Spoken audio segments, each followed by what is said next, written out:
Well guys, we started you out today. We're test fitting all these scarfs for the top plates. I've got the whole top plate stretched out the full length of the barn right now. Got some adjustments to make, which I figured I would. You know, it's kind of hard to tell. You do the best you can, you know, your measurements, your layout and all that. And when you put them together, most of the time you're going to have something that you're going to have to do. So this joint down here does not fit right all the way around. I mean, the flat part's all right, but the ends, I got off somewhere. Either I was too tired and I shouldn't have been cutting them when I was cutting them or something. So I'm going to cut both of those back a ½ inch and redo them. Now this is precisely why you don't lay wall post or anything out until you have fit this top plate together. So important, guys. Just so important. So I've got to do that one. And then this one up here, I just have to trim the table of the scarf down a little bit, and that one actually fits really well. So we're going to keep going. We're going to plug away and get as far as we can tonight and hope for the best. So I'll see you on the other side.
So tonight we are going to show you how I'm draw boring these top plates on these tenons and open mortises. It's not real hard, it's not real complicated. There's a couple rules you got to watch for. Big thing, especially in softwoods like what I'm using, don't go crazy with the draw bore. If you go too far, you're going to split things up, but I'll get into more detail with that as we do it. So it's going to be a short one tonight because there's just some other stuff going on, but I kind of wanted to get to this and show you guys what's going on and what we're doing, and so there it is. So hope you enjoy, and I'll see you throughout. So I told you guys we were going to be draw boring this. So here's how I'm doing it. Some of you may have a better method. If you do, I'm all ears. So what I'm going to do, so this is a 2-inch thick tenon here. I'm going to measure in 2 inches, and we're going to pop a hole dead center in here. And what we're going to do, we're going to go through just enough just to poke that guy right there. So I'm going to be careful, make sure you get enough, make sure you get in there deep enough, but try not to go all the way through. Probably what I'll do is I'll mark this depth on here with some electrical tape. I think a lot of times guys usually will drill these holes first, then put this piece into it and put a little point, but I've already got it together. So what I'm going to do is, like I said, I'll just put a little tape on there.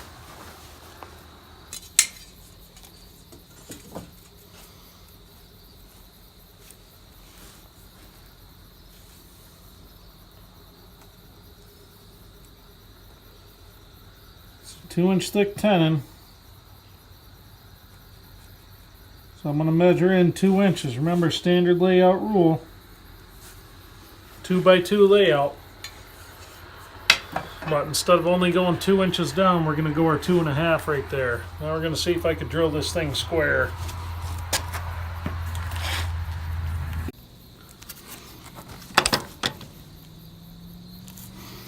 Alright, so we're all set up.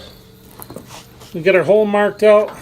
I've got my, like I told you, I should probably flip it over and do it from the top here, or excuse me, the outer face, but we're going to do it this way. I've got my jig here I made for drilling 90 degrees, and we're just going to go in until we hit the tape on the drill bit. And what that should do is that should leave us a mark on the other guy there. Let's just see where we line up. Right on the money.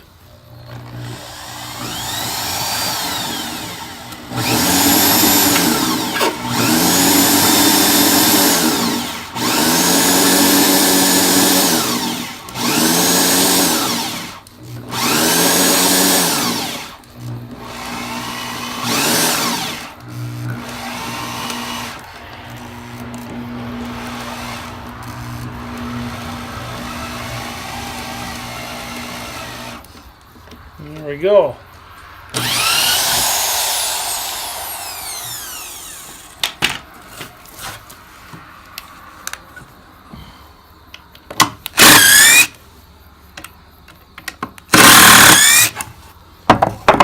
The jigs are a handy thing. Now when we go to take this apart, because it's going to be the first one that we lay out, of course probably what I'll do is I'll go down through and hit the rest of these, but see if you guys can see this. Inner hole right there. And that we should be in deep enough in here to put a mark on that. Once I take this apart, I'll show you guys how where we drill this to draw bore it.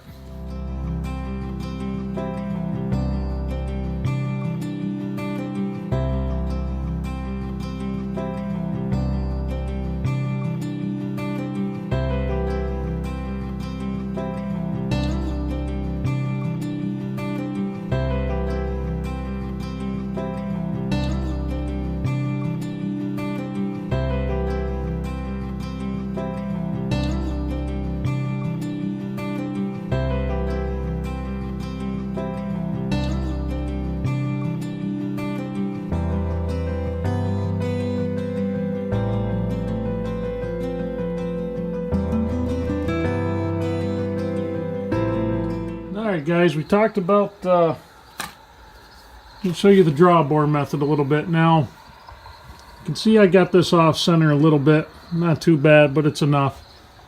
But here's the deal. If I go down with this hole, it's going to lift this tenon out of the joint. If I go a little bit above it, it's going to push it down. If I go this way, it's going to push it out of the mortise, the opposite way we want to go. But if I come in just a little bit, I don't need to go a lot. This joint doesn't have a lot of load on it. I just want to suck the plates together well. If I go up and over just a little bit, say right there, see where that dot is? We'll circle that there. That will suck this tenon into the mortise, and it'll also suck it down into the bottom of it. And that's what we're going for.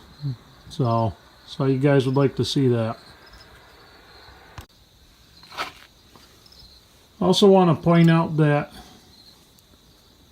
if you get too crazy with this, you're going to end up splitting that tenon out, or your joints, and it's not going to be able to handle what you're trying to do with it. Especially, you know, we're dealing with a softwood. This is white pine.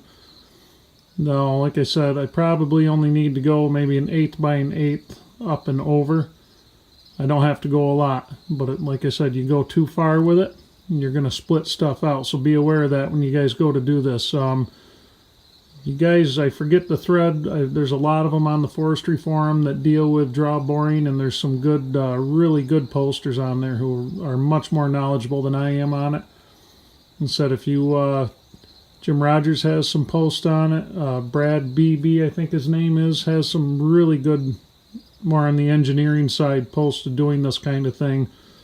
So if you want to learn more about doing that, I don't do it a lot, guys, but this is kind of just a general thing I'm telling you to make it so you don't have the mistakes or you don't rip anything out. And keep in mind too, we talk about relish on a tenon, and this is a good example to show you guys relish on a tenon. And there's also some rules of thumb, and you can find those on the forestry forum. I'll do a little digging and post up what the general rules are. Like I said, this being my first frame, I'm going with standard rules, things like that, just to make sure I'm not biting off more than I can chew or having any kind of major failures. But this relish is from the point that this hole is drilled to the end of the tenon. You have to have so many peg diameters past the peg hole to support that. And also keep in mind, especially on these, that this is an open mortise. So the top of this mortise is open, so there's nothing to hold that tenon together. If you get too crazy with that, you have even more room for splitting this thing out, just because you don't have that the full mortise on there to protect that tenon, to compress it down. So that's just a couple things you want to be aware of. I'm going to go very slightly on this. Like I said, I'm probably going to go an 1/8 inch over and an 1/8 inch up. And that should hopefully take care of us without causing any problems with this guy here. I'm going about an 1/8 over and about an 1/8 up. And I want to make sure I'm going through square. Make sure the drill's going the right way first, usually helps.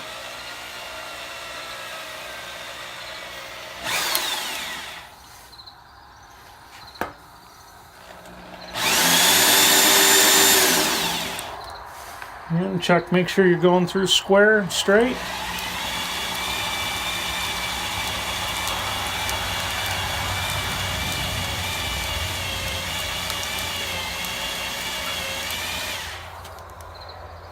Okay, we're through the other side with the point of the bit. I'm just going to come over and drill through the other way.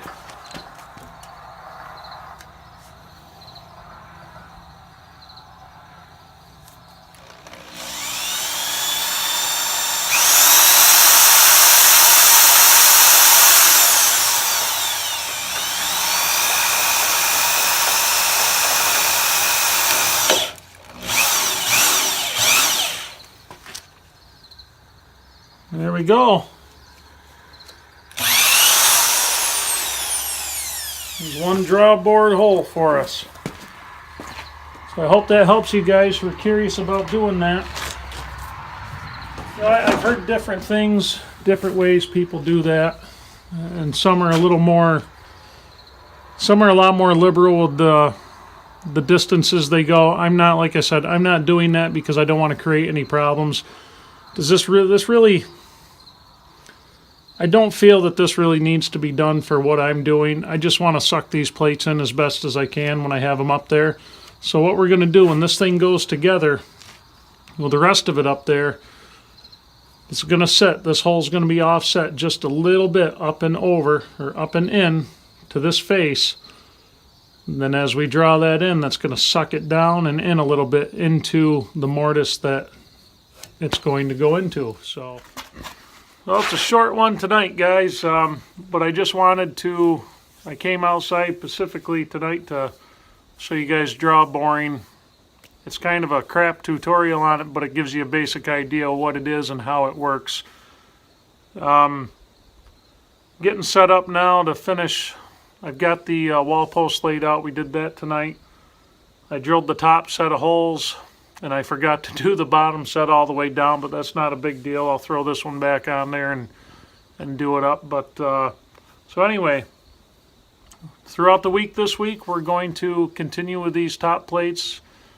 Within a couple of nights, depending on what's going on, what my wife has going on, I should be able to get these things finished, and hopefully by the weekend, we'll get them up above.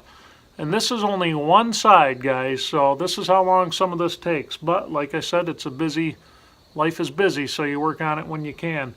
But got enough logs yesterday cut that I should have the rest of my 10 by 10 material no problem. I'll probably head out next weekend, hopefully, as long as the landowner gets them pulled out of the woods for me. I'll be out next week to get them home, and we're going to get those milled up, and then we'll do the other side of top plates, and after that we can start working on queen post purlin plates and all that good stuff. So a lot more to come. We're going to try to beat the snow here, at least the major work, the dangerous work of getting this stuff up there and getting it set in place. So I figure I'm probably going to be putting metal on this roof in the snow. That's the way it goes, guys, and we will probably be working on siding throughout the winter. So anyway, hope you guys enjoyed it. Have a good evening. I will catch you on the next one.